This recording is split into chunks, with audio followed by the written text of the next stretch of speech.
안녕하세요. 오늘은 3월 16일 화요일입니다. 오늘은 누가복음 18장 31절에서부터 43절까지를 본문으로 큐티 가이드를 시작하겠습니다.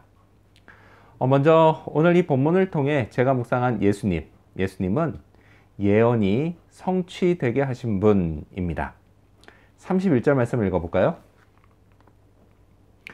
예수께서 12제자를 데리시고 이르시되 보라, 우리가 예루살렘으로 올라가노니 선지자들을 통하여 기록된 모든 것이 인자에게 응하리라. 아멘. 예루살렘을 향한 예수님의 발걸음이 가벼웠을까요? 주님은 분명 이게 마지막 예루살렘 행이라는 걸 알고 계셨습니다.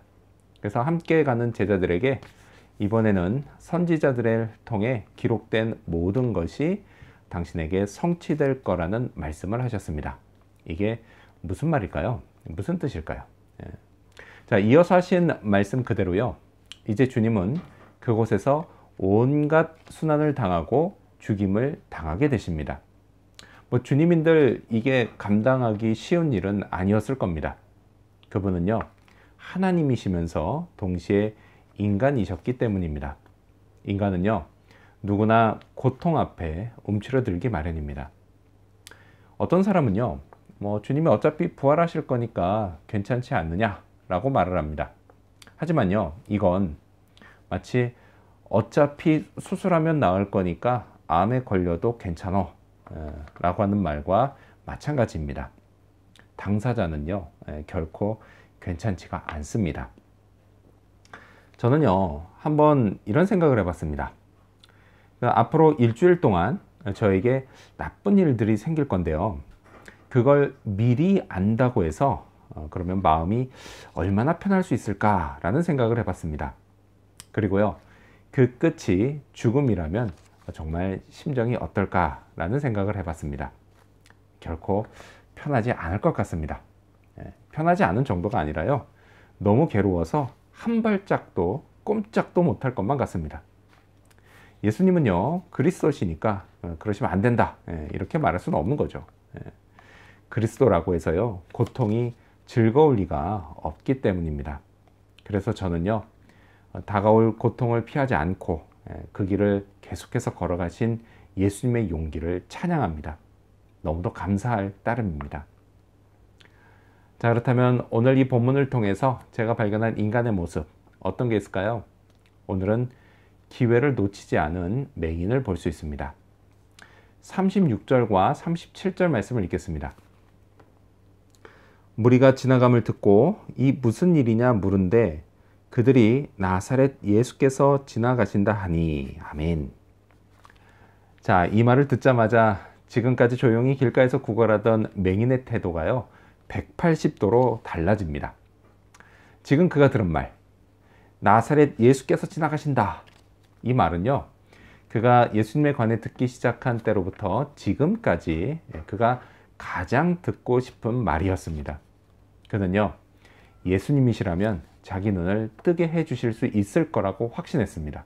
하지만요, 그렇게 확신했다 하더라도 이전에 그는 예수님을 찾아서 갈 수는 없었습니다. 왜냐?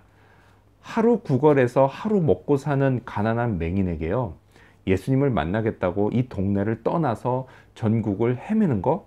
이건요, 도저히 엄두가 나지 않는 일이었기 때문입니다. 그래서요, 그는 오매불망 예수님이 자기 동네에 오시기만을 바랬을 겁니다. 그리고 마침내 오늘 그날이 왔습니다. 자기 인생에서 가장 큰 문제를 해결받을 수 있는 절호의 찬스가 온 것이었습니다. 예수님을 만나는 건요, 정말 대단한 일입니다.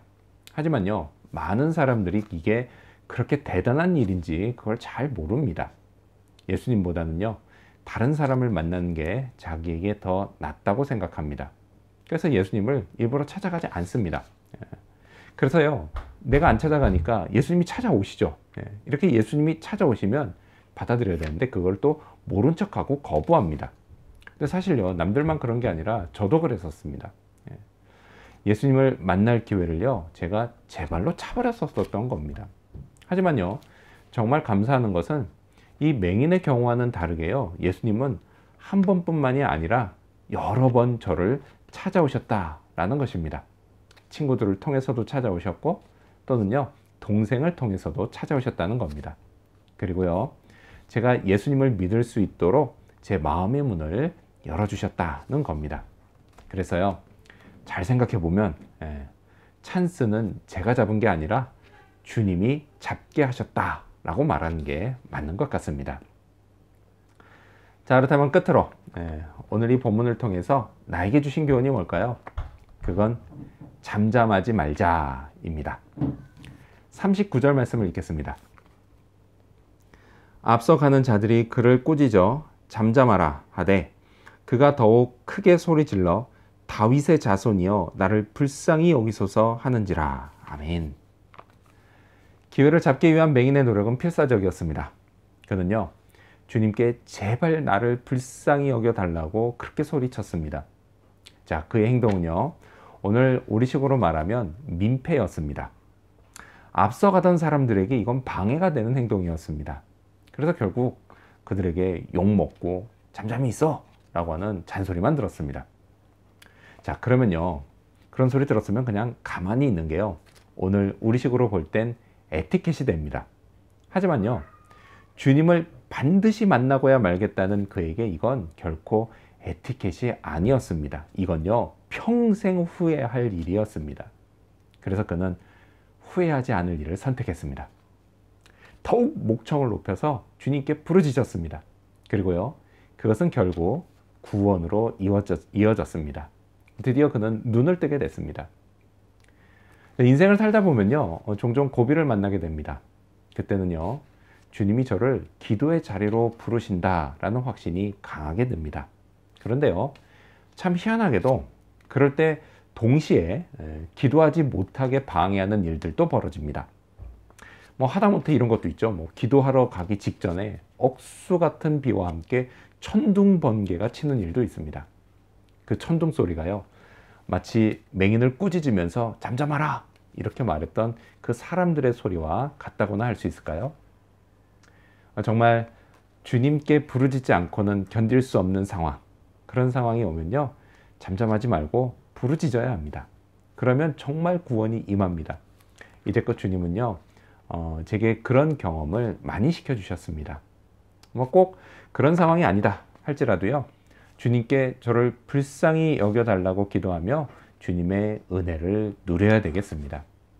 주님 앞에서는요 잠잠할 이유가 없습니다. 그래서 오늘도 주님께 제 소원을 부르짖으며 그렇게 기도하는 그런 하루가 되기를 소망합니다. 기도하겠습니다. 예언이 성취되게 하신 예수님 감사합니다. 참으로 용기가 필요하고 고통을 이기고 나아가야 되는 걸음이었지만 정말 예수님이 그 길을 용감하게 나아가셨기에 오늘 제가 구원받았고 하나님의 자녀가 되었음을 감사드립니다.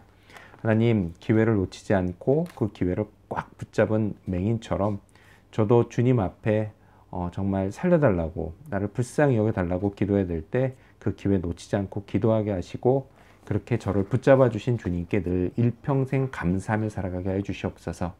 주님 앞에서 잠잠하지 말아야 될 때는 잠잠하지 않고 부르짖으며 그렇게 정말 더욱더 주님 붙들고 살아가는 인생 되도록 도와주시옵소서. 오늘이 그런 하루 되기를 바라오며 예수님의 이름으로 기도합니다. 아멘.